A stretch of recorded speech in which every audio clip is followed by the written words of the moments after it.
कहते हैं इंसान का जब पैसा अधिक हो जाता है, इंसान के पास जब पैसा अधिक हो जाता है तो वो गलत रास्तों पे चल पड़ता है, वो हवस का शिकार हो जाता है और इस कदर पागल हो जाता है, इस कदर पागल हो जाता है तो घर परिवार को उजाड़ देते हैं।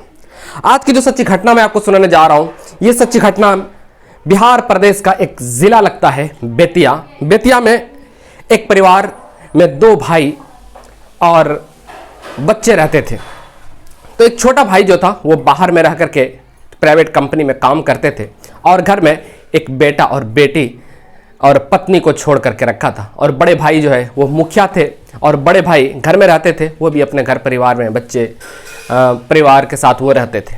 लेकिन उसकी नियत हमेशा छोटे भाई की पत्नी पर था। वो हमेशा आए दिन कुछ ना कुछ उसके साथ हरकतें करता रहता था, हमेशा कुछ ना कुछ हरकतें करता था। लेकिन ये महिला अपने लोक लज्जा के मारे कुछ नहीं बोल पाती थी।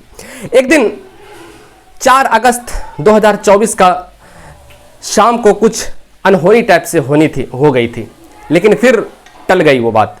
उसके बाद 5 अगस्त 2024 का वो रात आता है। रात को वो अपने बच्चे बेटा बेटी के साथ वो उस महिला सो रही थी। अचानक उसके रूम में दाखिल हो जाते हैं, उसके रूम में प्रवेश कर जाते हैं। जब प्रवेश कर जाते हैं उसके साथ रिलेशन बनाने की बात करते हैं, फिजिकल रिलेशन बनाने की बात करते हैं। तो ये अपने पति को सूचना देते हैं और अपनी बहन को सूचना देते हैं।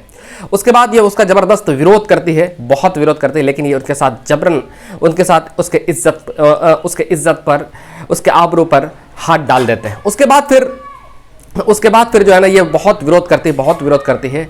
तो इसका जो बड़े भाई जो थे, पति के जो बड़े भाई थे, इस बड़े भाई को बड़ा गुस्सा आता है और इनकी गला दबा करके हत्या कर देते हैं, मार देते हैं। और मारने के बाद थाना में जाकर के खुद अपने आप को आत्मसमर्पण कर देते हैं, सरेंडर कर देते हैं और पुलिस को बताते हैं कि ये पुलिस को पूरी कहानी बताते हैं और आत्मसमर्पण करते हैं।